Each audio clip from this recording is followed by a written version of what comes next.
Hey guys, welcome back. So today we're working on this Giant-Vac leaf blower. This was dropped off by my friend Jason, who actually brought me 2 truckloads of small engine equipment that had been thrown away. You know, being that the leaves are starting to turn and it won't be much longer before they're on the ground, I think it makes sense to start with this one here. Now I have checked a couple things, and I will say things are not looking good. I tried to take a look in the tank, cap is stuck on there solid, and I also tried to rotate the engine, and the engine is seized. So yeah, likely this is a parts machine. Of course my hope is we can get it to run again. So let me get you set up a little bit better. We will get this up on the lift and get going on it.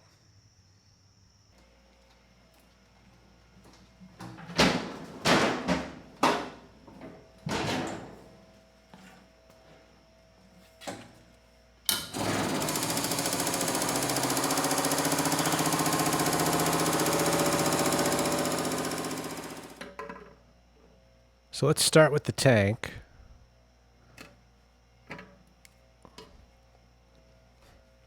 And it's turning, but it's on there pretty tight. So maybe we'll get lucky and it's just a bad cap. And actually, that looks pretty good. And the inside does as well. Let me show you. The cap looks pretty much perfect, and so does the tank. So it's probably just the seal that was stuck. You know, likely the cap has been on there for quite a while, but the tank is virtually rust-free. You know, there is a tiny bit, but I was expecting this to be a total loss, and instead, the tank is actually in very good condition. Well, given the engine's locked up, there's a few reasons why that could be. One is it ran out of oil, and it's locked up due to lack of oil. The other one is potentially water or fuel inside the cylinder. And, I think if we pull the plug, that'll tell us a lot. Does the engine rotate without the plug? And is there rust on the plug? And although the plug is spinning, it doesn't feel good coming out.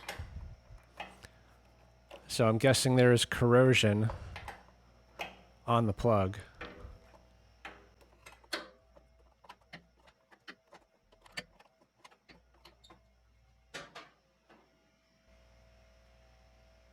Oh yeah, not good. And that's what the plug looks like. So not a good sign.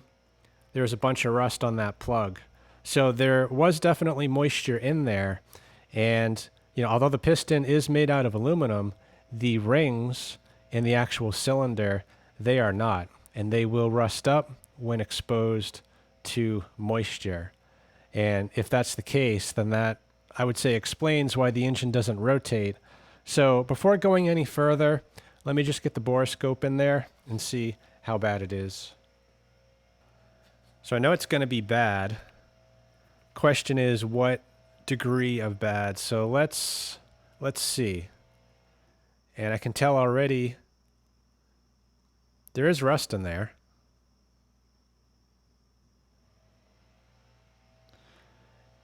And it's actually very hard to see anything, because the piston, it's at the top, which might be a good thing. So let me switch to the side camera and see if we can get a look at the cylinder that way. All right, we got the side camera on.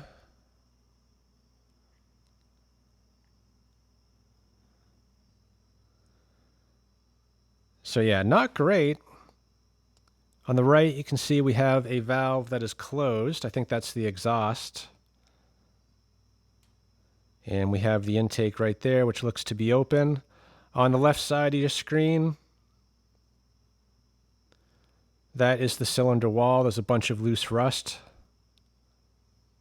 which we can probably blow out of there before trying any penetrating oil. And on the far left, that is the piston. So yeah, it doesn't look great, but I guess the good news is the piston was almost at the top. So there's a chance that the cylinder below might be good. And what is that? Looks like a piece of styrofoam or maybe an insect nest. Yeah, it looks like a mud dauber nest. So, yeah, that is not good. So we might end up taking the head off, actually, and trying to clean this up, given that we have an insect nest, it appears, inside the engine. So, yeah, let me give that one some thought. For now, let's drain the oil, make sure it has some.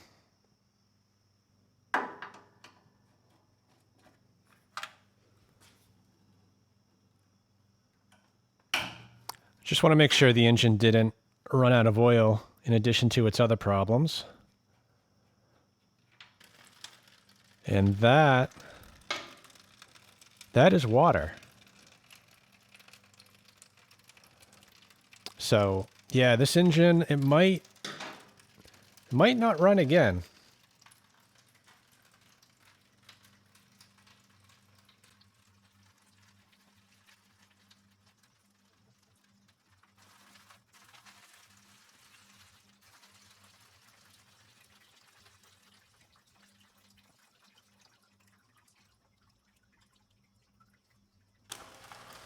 So that is what was inside the engine.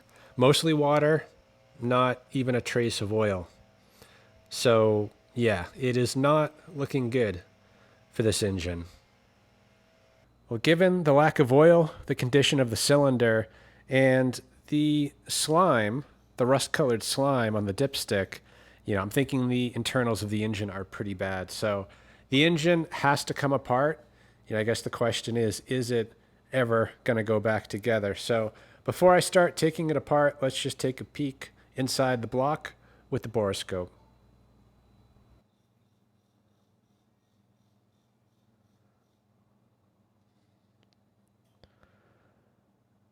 And there we go. You can see kind of on the left side of your screen, the dipper. It's toward the bottom. And those are the counterweights for the crankshaft. They do have rust on them.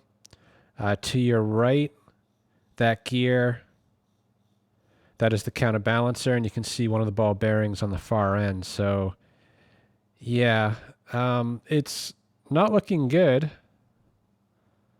Top of your screen, that is the sump. So, yeah, a lot of rust, a lot of brown goo or mud. So, yeah, it's not looking too good for this engine. So I'm thinking, let's start by pulling the tank, the carburetor, and the exhaust off. That'll free up the head. We can get the head unbolted, and we'll clean up the cylinder the best we can, see if we can't break the engine free.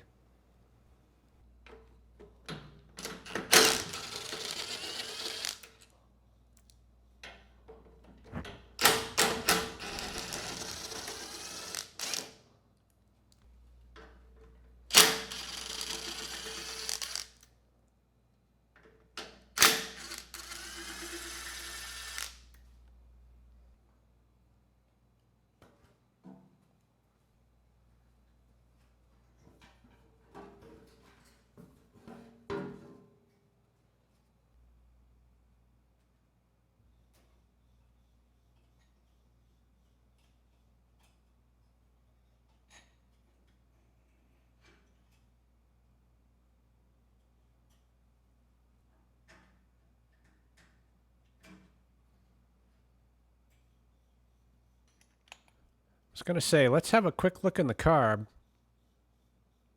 see if it's any good. But that bolt, it will not come off of there.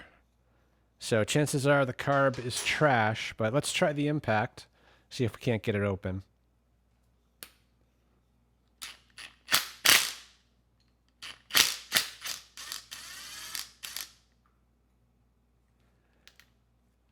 Yeah, it's bad.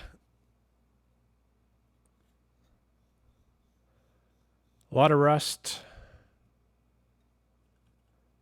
So, yeah, unfortunately, this carb is not viable. Not that it's going to matter too much anyway. Yeah, we might have no choice but to pull the blower. I was hoping to save that until we at least got the engine freed up. But the exhaust bolt in there, I'm not sure we can get to. And, you know, now that we're looking at this side too, I find it really interesting that this engine, it's branded Kohler Command Pro 12, because this, to me, looks like a Yamaha MZ300. And in fact, this circle right here, if you had the Yamaha forks, you know, I think that's what you would see on a Yamaha branded Yamaha engine.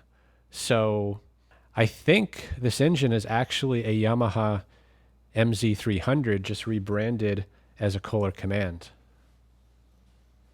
And if there's any doubt, you know, this is the carb we just pulled off, and this is one for an MZ300. And you can see they are the same. The only difference is the choke. And yeah, the MZ300 carb, it's a perfect fit.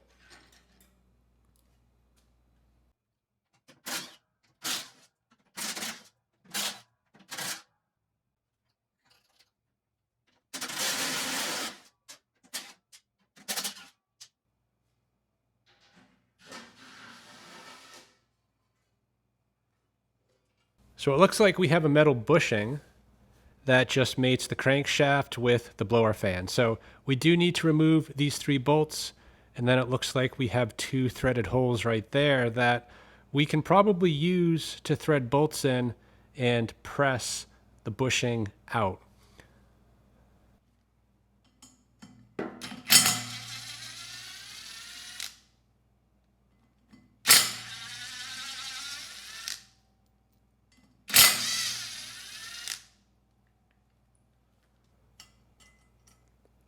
So it looks like it's a 5/16. 18 is the thread pitch. So I'm just going to run the tap in there. Make sure it's cleaned up because there is a lot of rust. And then I'll find 2 bolts of the same size.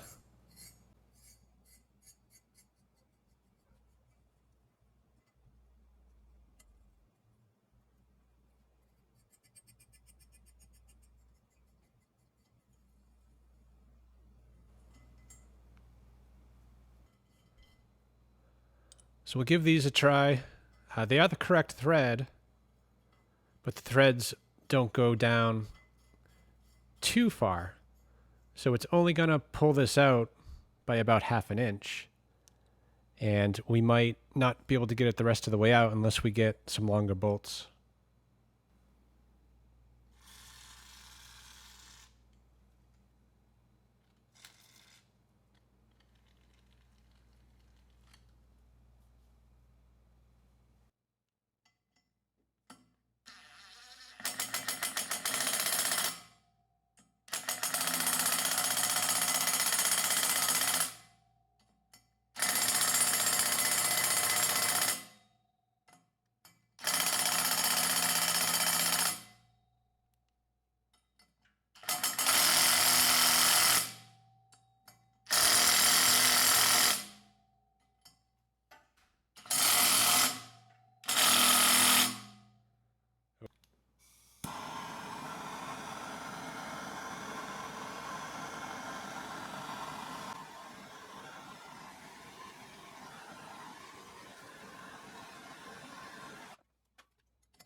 stripped.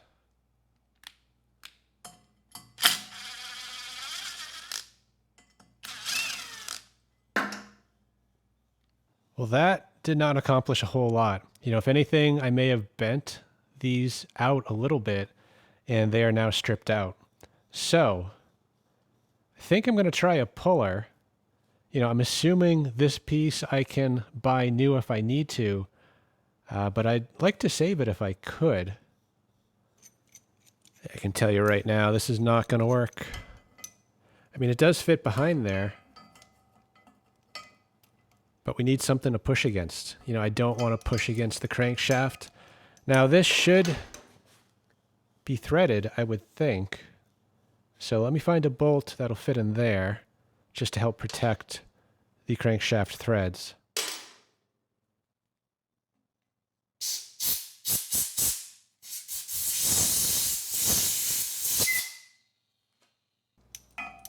I give this a very little chance of working.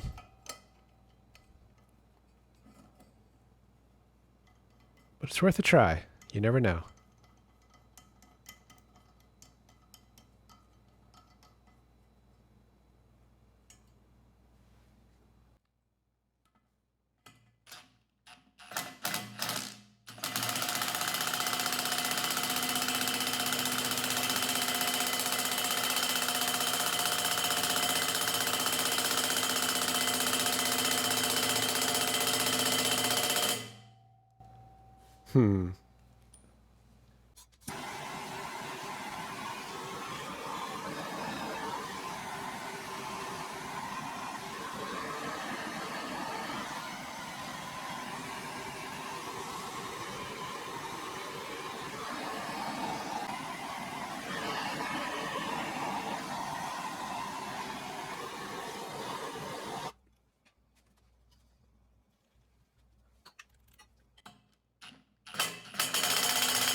It's working, but we're out of threads. So I'm going to back this off. I'm going to have to use something to extend the reach of the puller.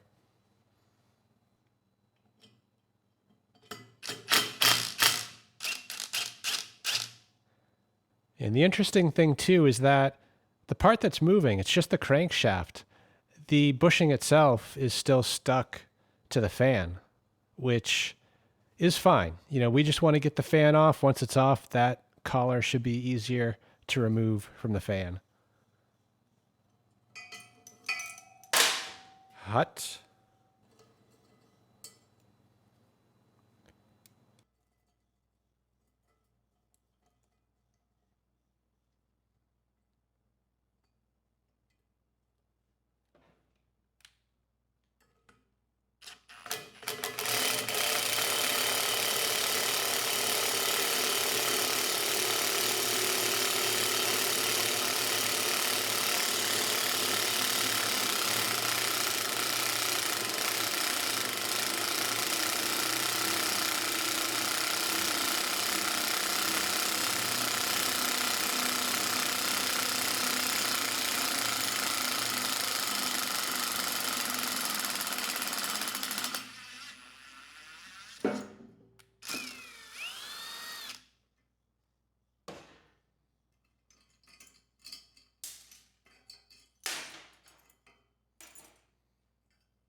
I was originally thinking of just leaving this alone, and we can reinstall it on the engine later.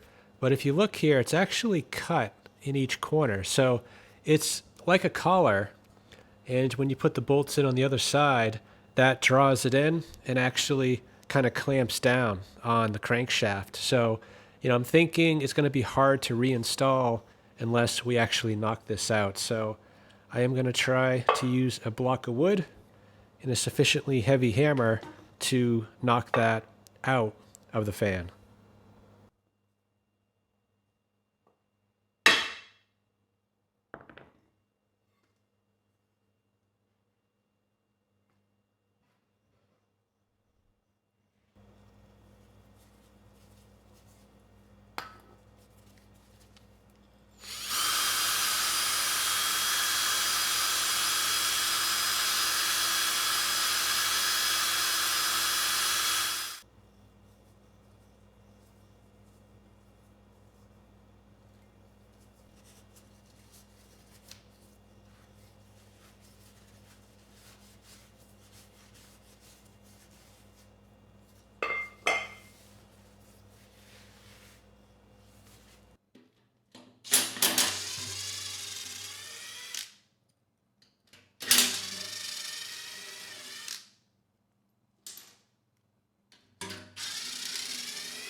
Oh boy.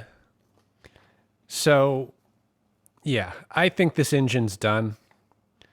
We haven't even seen the inside with our own eyes, but, I was not expecting this to look like that.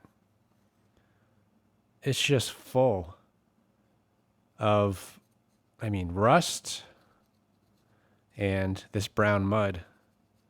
So yeah, this I think is a teardown video, at least for this engine. But I do have options to repower this, but we'll look at those later as soon as we get this fully opened up.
Head gasket looks decent.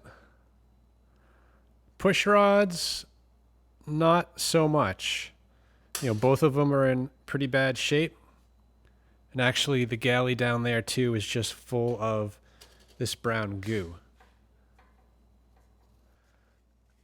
Borescope always makes things look worse than it is.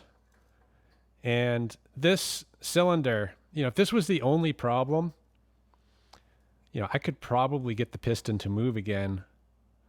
And, you know, a quick hone, maybe a new set of rings, this would run again. But of course, it's not just this one little section. It's just everything. So, yeah. Looks like nobody's home. Never seen that before. So, yeah, this is pretty bad. You know, just for fun, though, I think I'm going to use a little bit of Scotch-Brite. We'll spray some penetrating oil in there, and we'll just bar the engine over. See if we can get this to move again.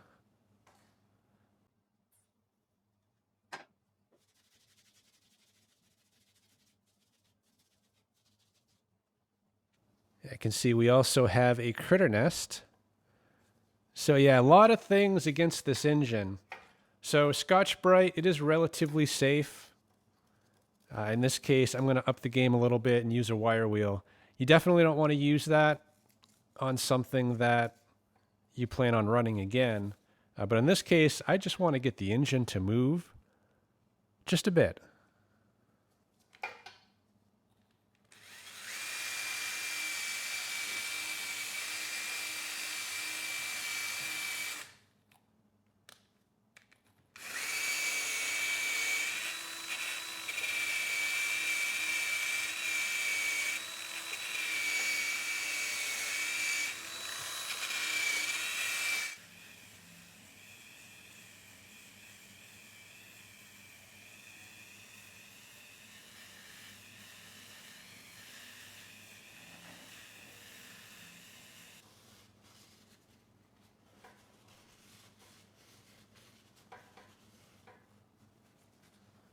I've already removed most of the bolts holding the blower housing on.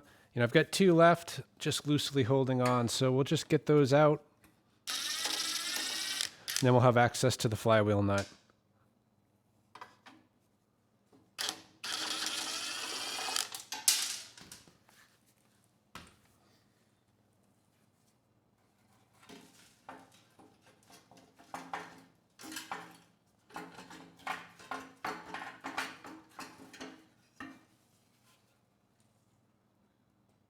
Hopefully there's nobody home.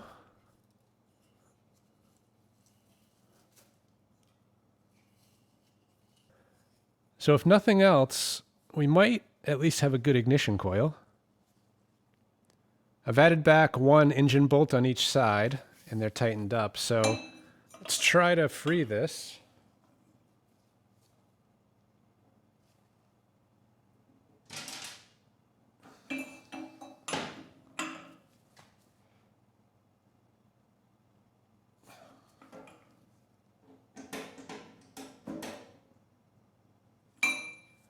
No, I'm just tightening that flywheel nut.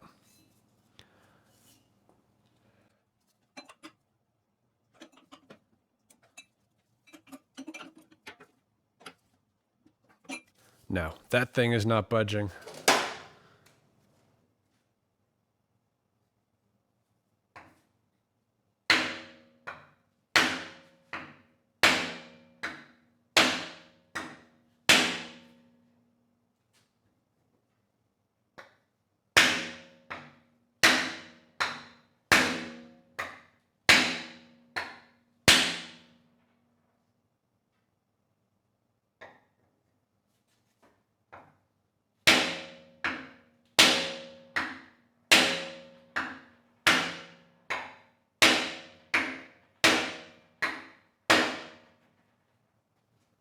No, that's not working.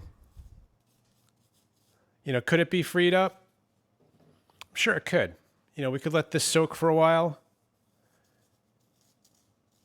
You know, potentially in a press, we could get that to move. But to what end? You know, the engine, it is shot.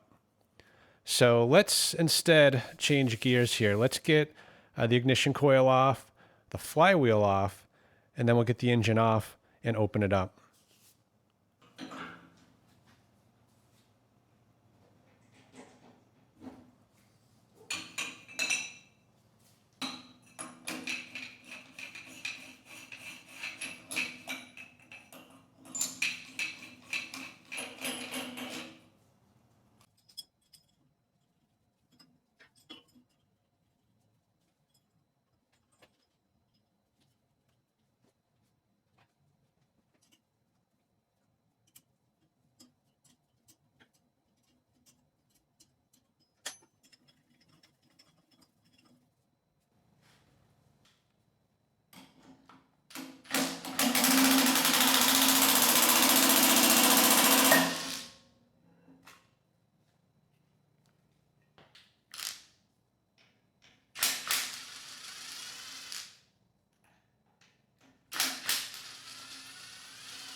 I've never seen an engine so bad. The governor gear does not spin.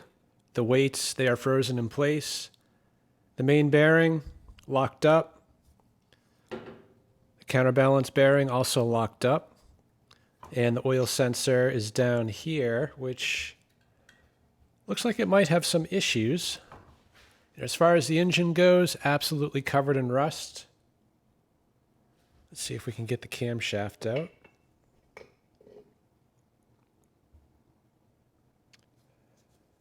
Yeah, it doesn't look good. Surprisingly, the compression release still works. That lifter is not stuck. Surprisingly, that one is not either. And this is the counterbalance, which you have to have it lined up pretty well to get it out, or else it's going to hit the weights on the crankshaft. And in this case, I think we can get it out without the crank rotating. I guess the question is, can we get the crank itself out? You know, this, I don't think I can get a wrench on, at least not a socket, but I might be able to get just a regular wrench on there. So yeah, I think I need two hands to try to get that out. And we're losing some of the goo. So let me get you back in a stand. We'll try to get this counterbalance weight out.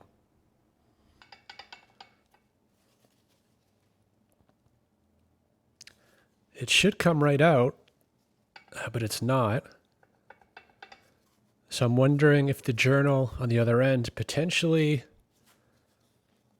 is rusted in place in that ball bearing.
All right, we get the bottom one loose.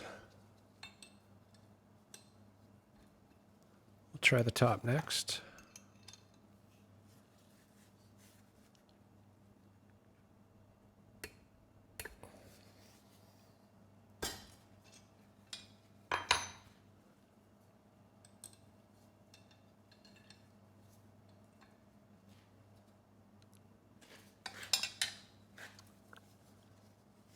Well, they are both loose. I'm not sure, though, we're going to have the clearance to actually remove it. And even if the bolts do come fully out, you know, normally you would push the piston to the top to get enough clearance to pull the crankshaft out. And we are pretty close to the top. But yeah, I can't actually get the bottom bolts fully out. And the top has even less clearance.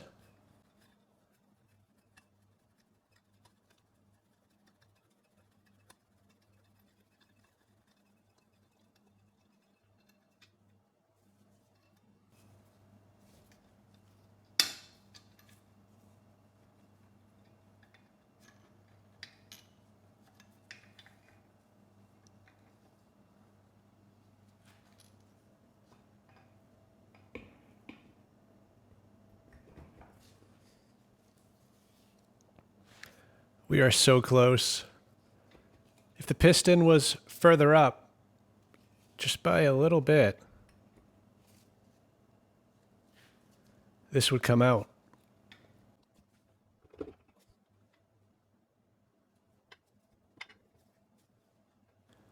So the question is,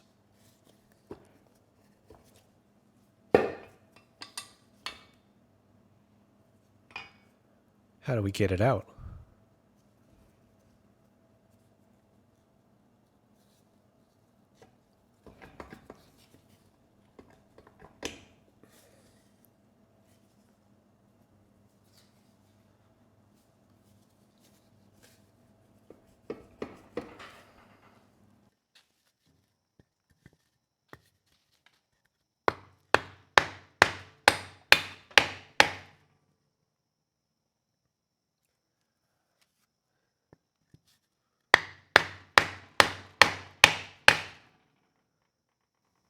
Definitely moving.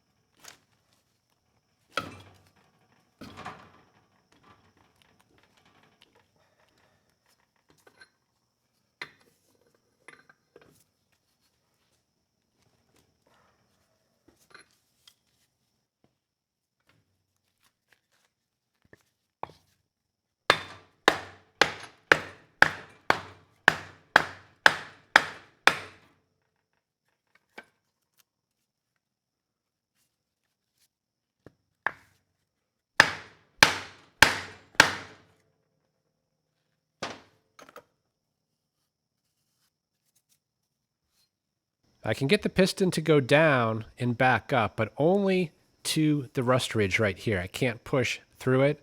So I am going to try to hone this, smooth this out.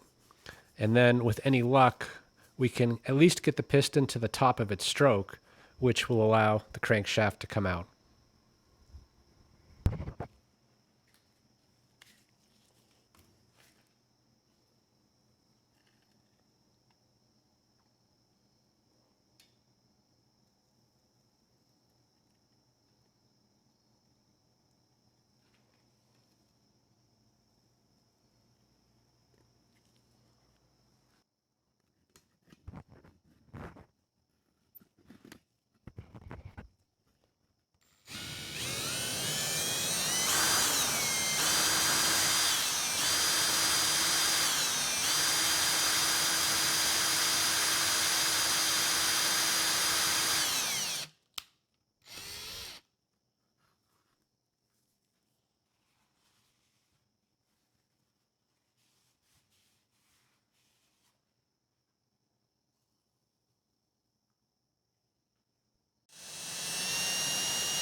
Yeah, this is by far one of the worst engines I have ever opened up. But we do have at least one bearing that moves. It doesn't feel very good, but it's more than I can say for the others, because these are all frozen. The condition of the block obviously is pretty poor. I mean, technically you could put new ball bearings in there, clean up the block, and it would be usable if it wasn't for the fact that the cylinder looks as it does. There's a lot of pitting. The surface is actually quite rough. So this block, I think should be recycled. The cover too. Technically you could rebuild it, replace all the components, but it's not really worth it. You can buy a whole engine that has actually been cared for and make out a lot better. As far as the rest of the parts go, it's pretty much the same story. They don't look great. A lot of buildup. The crankshaft, there's a lot of rust in the gears, a lot of rust on the counterweights. The journals don't look great. The piston is equally as bad. A little bit of vertical wear. The rings, they are all stuck. So, yeah, as if we didn't know it, this engine was not going to run again. The head too, I would say, is a total loss. The intake valve, it is still stuck open, and actually the rockers are frozen in place. So yeah, a lot of stuff here is bad, and it's all due to the water. There is no sign that this ran out of oil. this was purely neglect. For some reason, there was no oil in the engine, there was just water. And that's what happens when an engine is exposed to water. So I would say everything from here over needs to be recycled. But we do have some good parts. We have a good tank, good exhaust, good starter recoil, likely a good ignition coil and flywheel. So, as bad as this is, I have nothing invested so far in this machine, and we have some valuable parts we can either use in the future or sell to make a bit of money on the side. So I think at this point, it's safe to say we are not going to use this engine.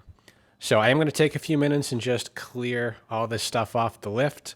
The actual blower itself is in fairly good condition. It's made out of very thick material. Yeah, granted, the paint isn't perfect, but, I'm not going to spend a lot of time on the paint. The leaves, they are going to be falling soon, so it's more important to turn this thing around and just get it up and running again. So we do need a new engine to make that happen. But before I locate one, I noticed there is some damage over here. I'm not sure exactly what happened, but it looks like this piece here, it's kind of bent out. And it was supposed to be welded right here. And you can kind of see the bead, but I don't think that bead ever actually joined these two pieces together. So the only thing holding it together was right here. And of course that failed. So we do need to reattach it right here. We also have a little bit of damage down here. This is a lot less critical because it is only the chute. There's not actually a lot of forces being applied here. That said, we might try to improve that situation a bit. But this right here, that has to be fixed. I didn't notice it before because I think the cover was actually kind of holding everything together. And now that that's off, we can kind of see what's going on. And it looks like it is an old brake. That metal is not shiny. So we should fix that and then focus in on the bigger problem, an engine. I was just cleaning stuff up. One of those things I was cleaning was the connecting rod. Though it's questionable whether it should be reused, it could be useful in a pinch. Anyway, remember way back when I said this looks like a Yamaha MZ300, yet it's branded Kohler Command Pro 12. Well, the connecting rod, I think, is a dead giveaway because on the other side, it actually says Yamaha.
So I think we're pretty much ready to give this a try. I've got it clamped in place and this seam is nicely aligned. So we should be able to weld that up without too much issue.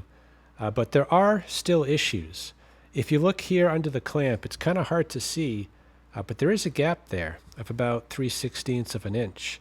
And I did try kind of squeezing this with a C-clamp to close that gap, and I was able to minimize the gap, but by doing that, it actually opened this up completely, so I couldn't weld it anymore. So I think it would be better to get a good weld right here.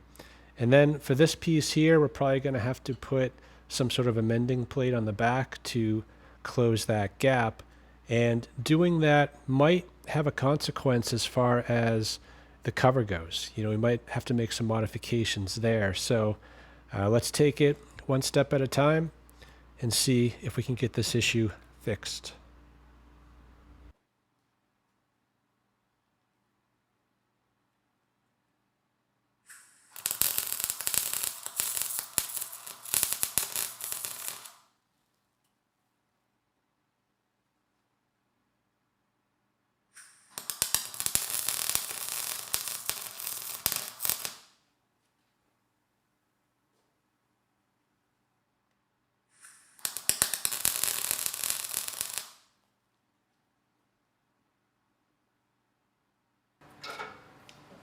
So let's take the clamp off, see if it holds.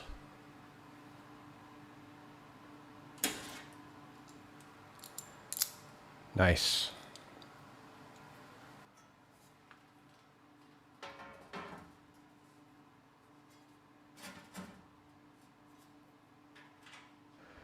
Yeah, we're looking pretty good. Cover went on without too much issue, and the bolt even down by the weld went right in as well.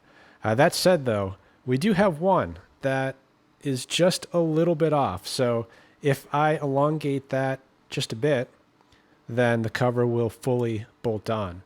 So we'll do that in a minute. For now, I do want to get the cover back off and put a mending plate behind this broken piece where the gap is and just fill it with weld. I cut up this little piece of scrap, and the plan is to just use this to bridge the two sides together. Now, I can't extend it too far that way because we're going to block the hole.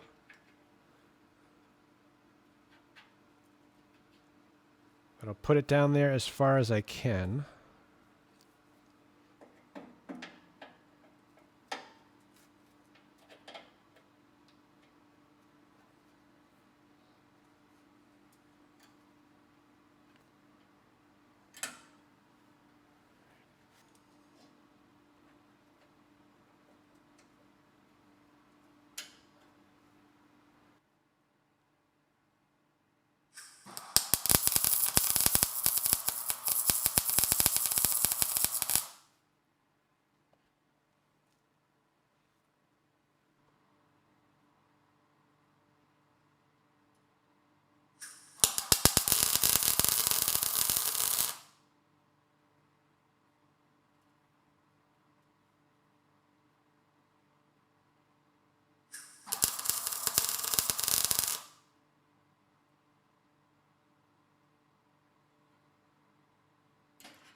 Yeah, I think that'll do. We got good penetration and the structural integrity has been restored.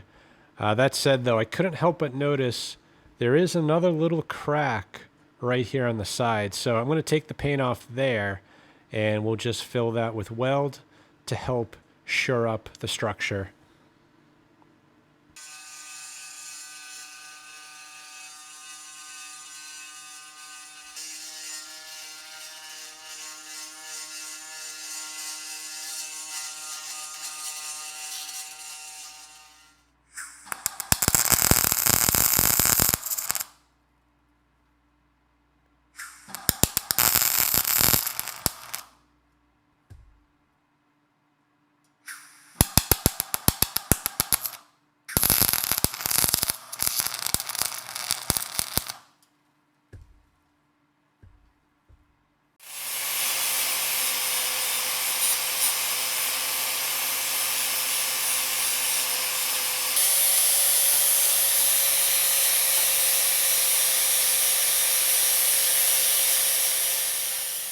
think it came out pretty well, certainly a lot better than where we started. So I'm going to clean up this area just a little bit more. I'm going to roll this outside. We'll get a little bit of primer on the area that we sanded, and then we'll put on some fresh paint to protect the metal.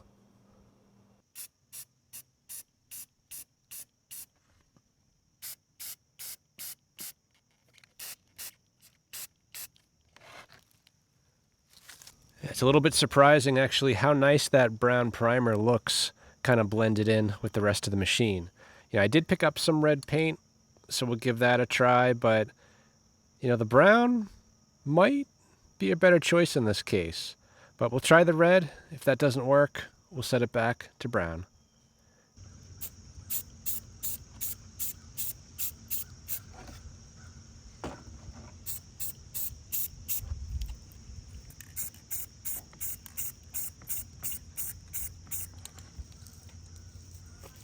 Yeah, while we wait for that paint to dry, I'm going to use a carbide burr and just elongate this hole by about 1/8 of an inch. That should give us enough to get all the bolts back on this cover.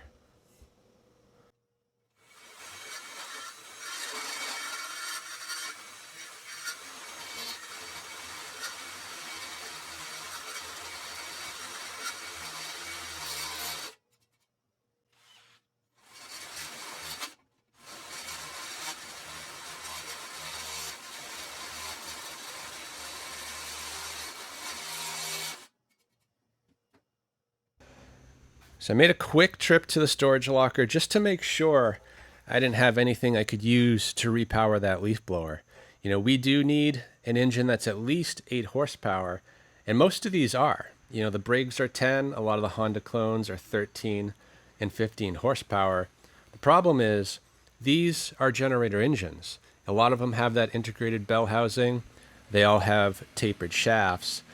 Technically we might be able to locate a keyed shaft and just swap the cranks, but these engines, they are more valuable to me as generator engines. You just can't go into the store and buy one, so I think I'm going to leave these alone. I was kind of hoping we had another possibility over here.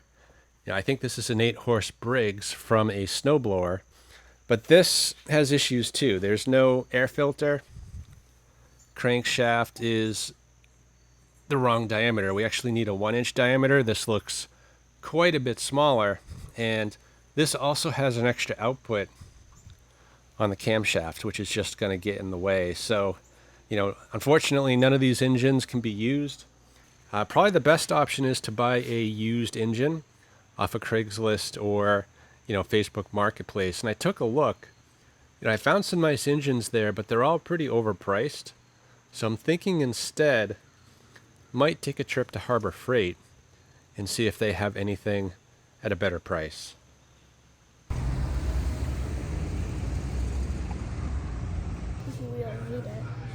It's a racing engine for a go-kart. Sean would like that, right? Sean would definitely like that one. But he has to use $330. Yep. Ask him. Yeah. Got a nice one here, 949 V-twin. It's 2 cylinders. No, it's 950. Yes. The one we're after is this one. 301 cc. 1-inch shaft.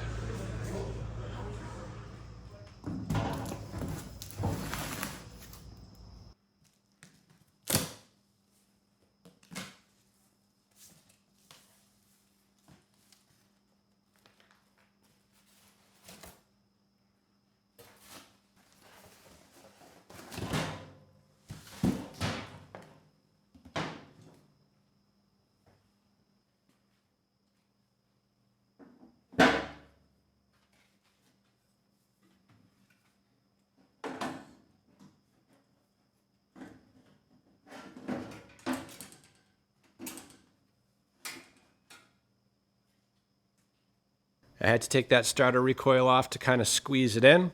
But now that it's in, it seems to be a pretty good fit, at least on the surface. But I think this engine is not going to work out. The head, it is a Hemi head, and because of that, it's quite a bit wider than the standard head. And the picture actually shows this as a standard head engine. And because the head is wider, that means the connection for the exhaust is pushed to the left. And as a result, I can't actually get the crankshaft to go through, at least not enough.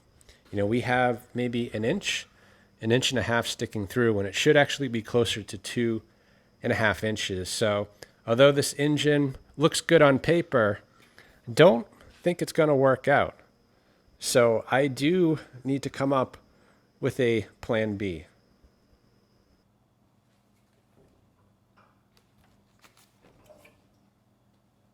This is an 8-horse Briggs flathead engine made in June of 1984. So these are surprisingly hard to find in my area. I don't think I've had to go looking for one before. And all the ones locally, they were in terrible condition. They were asking too much money, and most were missing parts. You know, the closest one in this kind of condition was about a 2-hour drive one way, which I wasn't really looking forward to. So I reached out to Ken of Ken's Small Engine, hoping that maybe he had an 8-horse or above flathead engine just hanging around. And as luck would have it, he did. You know, he practically gave me this engine. So Ken, I definitely owe you for this one, because without this, you know, I'm not sure we would have got this project done. So let's get this engine bolted on. We'll get the fan reinstalled. We'll get this fully back together, and then we'll try it out.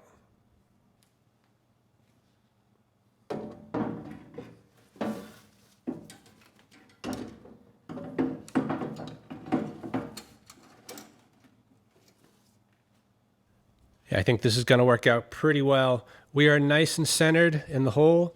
You know, I've already measured the diameter of the shaft. It is a 1-inch shaft. So I think we're looking pretty good.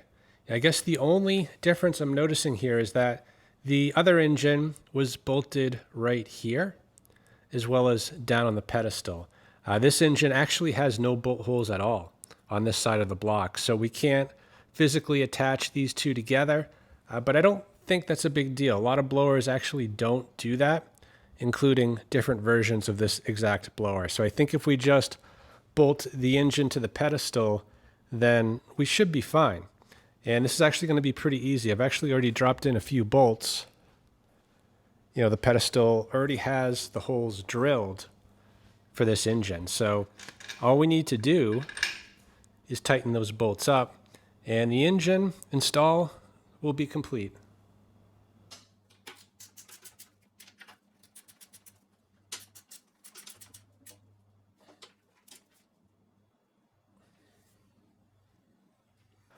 So I've already cleaned up the collar, both inside and out, as well as the crankshaft.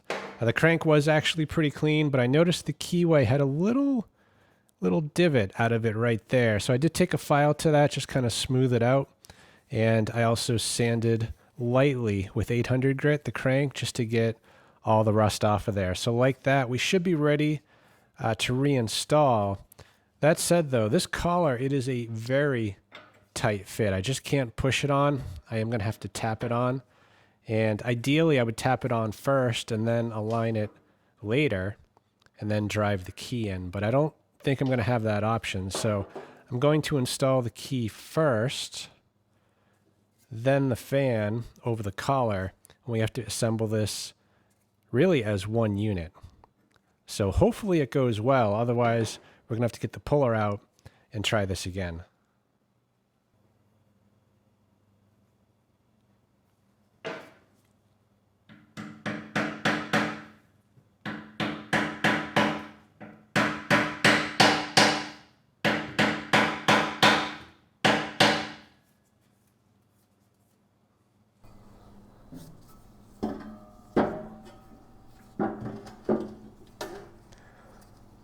So the key to this is you want the fan as far back as possible without actually touching, but you don't want to pull it forward too soon since it's going to lock in the collar. You know, this is tapered, so as soon as these two get drawn together, you know, it locks everything in place. So as this is installed, you want to constantly check the position of the fan. Otherwise you might have to pull it off and start over again.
So we're pretty close to the back.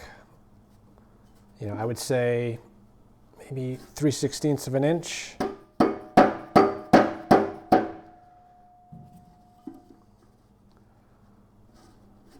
And you want to get these bolts in, or at least get them started before this fan gets locked in place on the collar.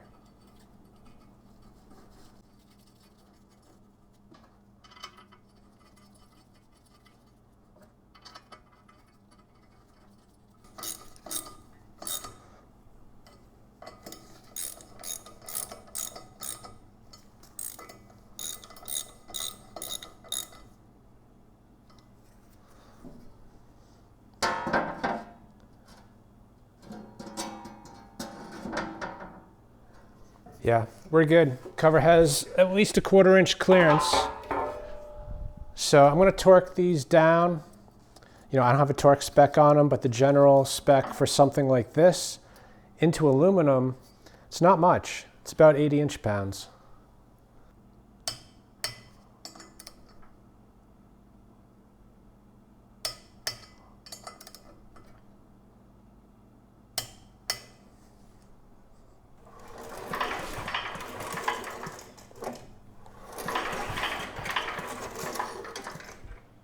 Okay, good. There's no interference. So let's get the cover on. We'll turn it over one more time and just make sure we have proper clearance.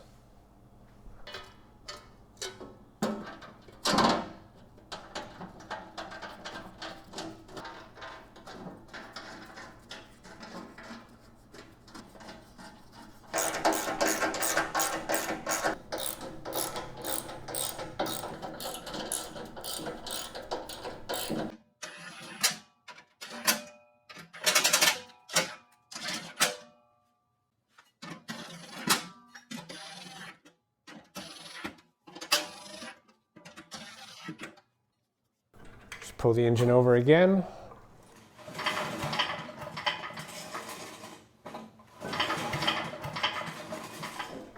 Perfect. And we're getting pretty close. The biggest outstanding item is the throttle control. It is locked up, and not that it would matter that much anyway, because the cable, it is too short. It's supposed to be clamped right there, and then the wire should connect in right over there. And we're a good inch, maybe 1.5 inches short. Luckily, when I picked up the engine, Ken was cleaning up, and he was getting rid of all these throttle and choke cables, and he offered them to me. And thankfully he did, because we're going to use one of them to fix the problem. This one is a bit longer. It should be good enough for that. And the mechanism right here, although, this won't bolt on to here without modification, I think the cable might actually switch over onto this control right here, assuming we can free it up. So let's try to free that up. We'll swap the cables. With any luck, we can use the original control with a slightly longer cable. It's not completely locked up. it does move a little bit. So if we can loosen that up, that might solve the problem. And there's actually a set screw back here as well that holds this wire. That I'm more worried about. That might just break off.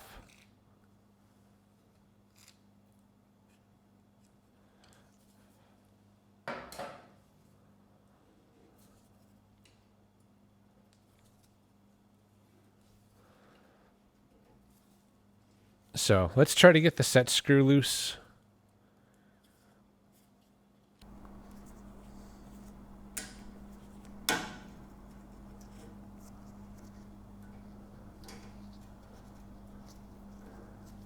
Well, that didn't go as planned. The set screw, it's still stuck.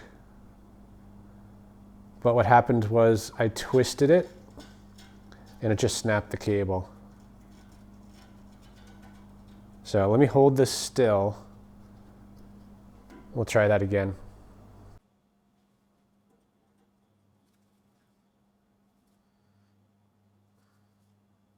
Yep, it's turning.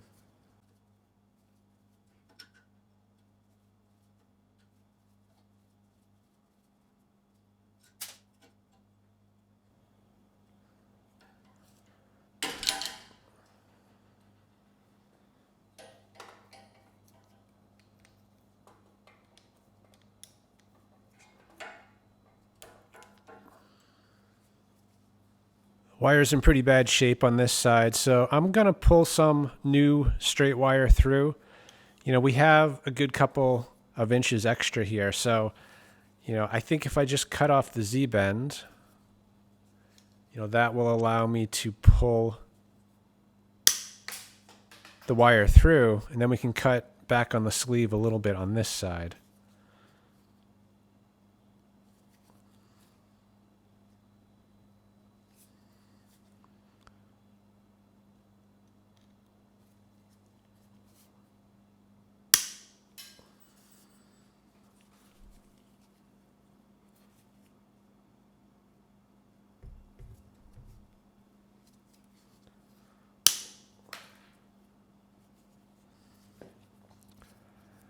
So this cable isn't quite as long as I thought it was. So this may not work out, but we'll try. So I'm just adding the Z-bend back.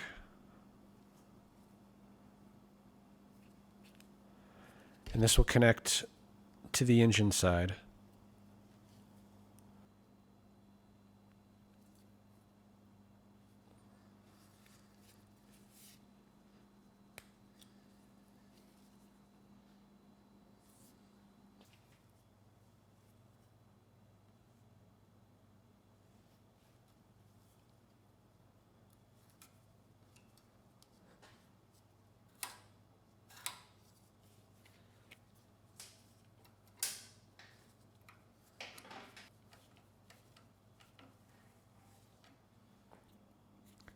So we are almost short. It's going to be really close, but the good news is the cable clips in, and we are connected on the engine side. So let's try to get that barrel connector on. I think we might have just enough to do it.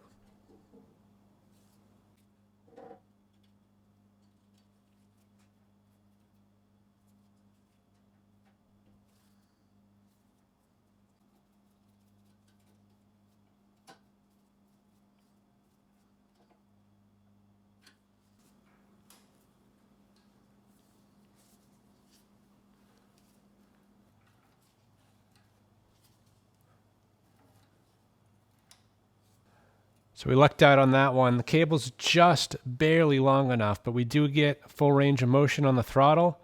The other thing I'm noticing over here too is that we have just a random bolt stuck in here. So I do have a parts carb, I think for a 10 horse. I'm pretty sure the bolt should interchange. Yeah, a little bit different, but I'm willing to bet it's close enough. That is the bolt right there we're after, so let's see. if it's the same size.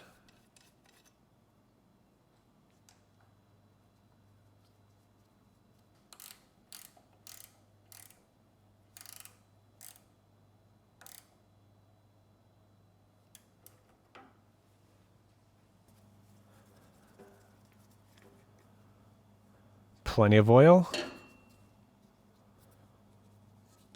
It's filled right to the top. So we'll change it in a bit. But let's get it running first. Make sure everything else is good. So what do you think? 40-year-old tank? Yeah, it's actually not bad, the cap. A little bit of corrosion.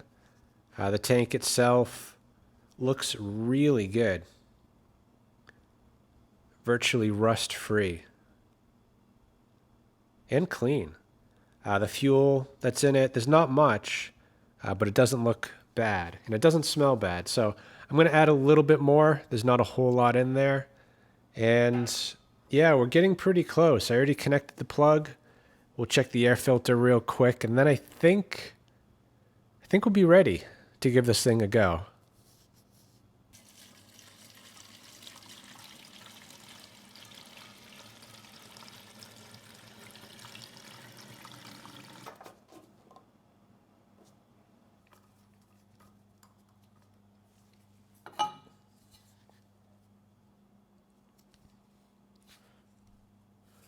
Okay, good. We have a filter and a pre-filter.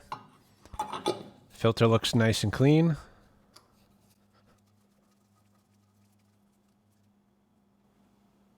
And last but not least, we can't forget the spring. You know, without the spring, this door is going to get blown open. So I'm thinking, I guess, two things here. Originally, the spring would have been attached right here, and of course that kind of blew out. But I think we have enough material left that we can put a hole closer to the body to hold that spring in place. And then on this end, I'm not sure what would have been here originally, but if we add like a nylock nut, that should retain the spring and I think give us what we're looking for.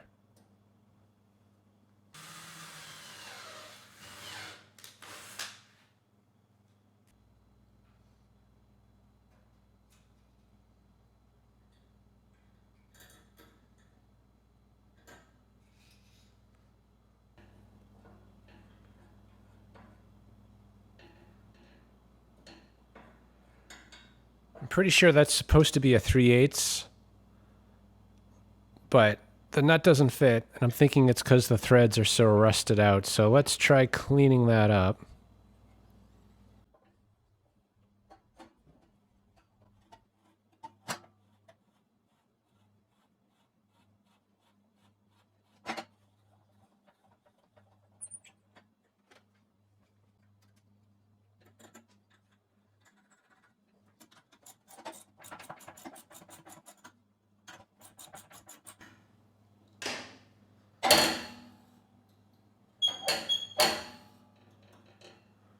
I'm not really liking this setup. It's not applying a whole lot of tension to keep that door closed.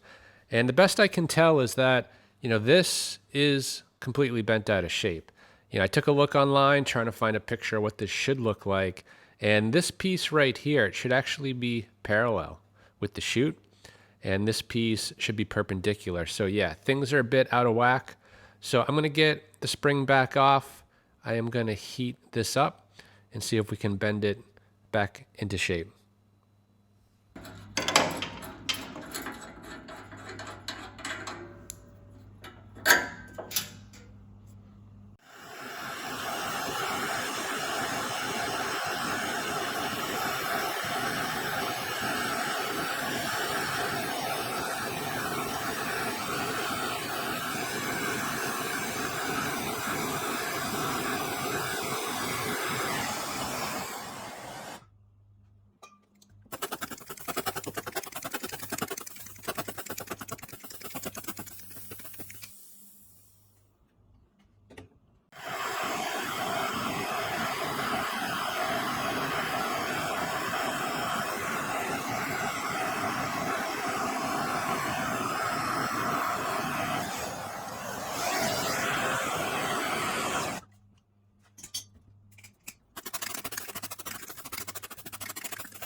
Much better.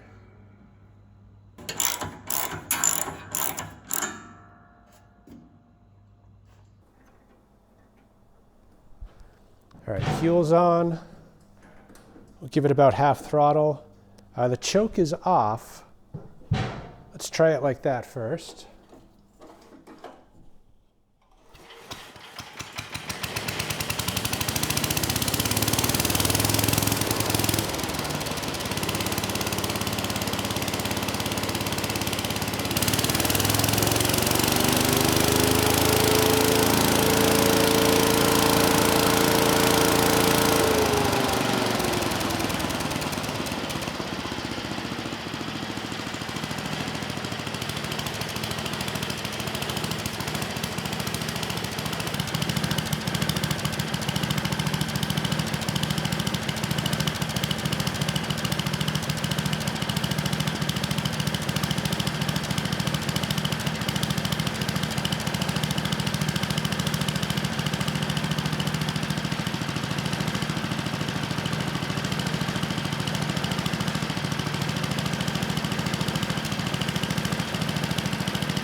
Gotta love these old Briggs engines. I'm kind of glad actually the Predator engine didn't work out. This is a much more appropriate engine for this blower and will likely outlast that Predator. Anyway, no concerns about the engine. It started first pull. The engine sounds great. The blower seems to be doing blower things. No funny noises, no scraping. So I think we're looking pretty good. That said, though, the carb, it was running a little bit rich. So I did lean up the pilot jet just a bit. I think it needs a little bit more tuning, but that we will do outside, once we get a little bit more heat in the engine. For now, let's just get the oil changed, and then we'll bring it outside and put it to work.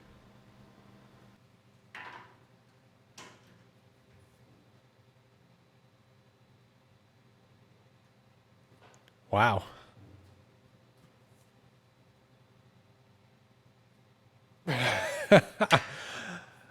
That's pretty tight on there.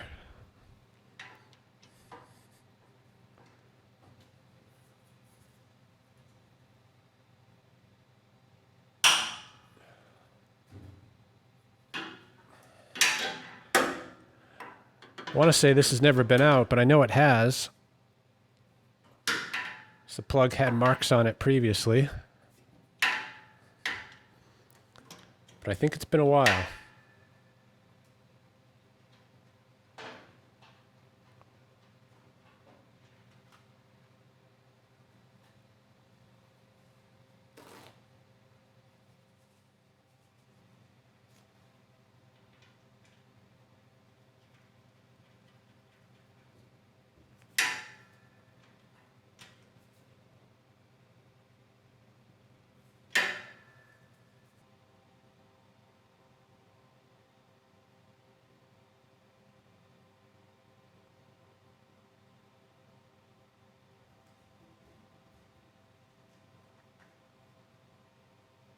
Well, it's a good thing we got the oil changed. The oil seemed really thin, and now that it's drained into this bin, I can see there is metallic in there. So, yeah, not ideal. But then again, I have no idea how long it's been since this machine got its last oil change. So, likely we're okay, but that is something we'll need to keep an eye on.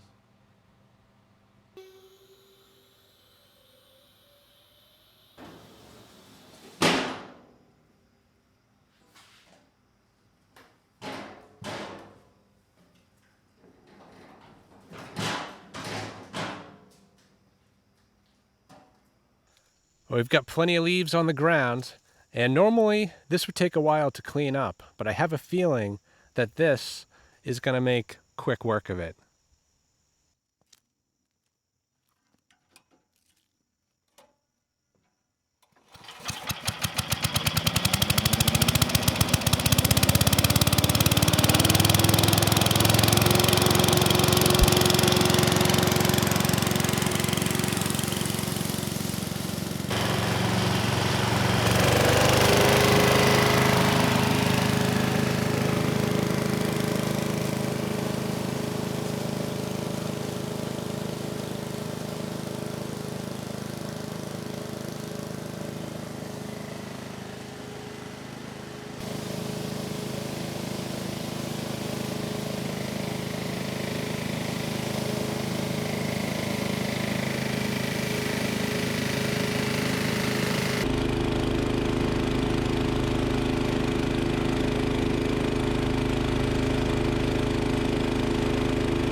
I've got to say, this thing is an absolute beast. Yeah, I started the first pull.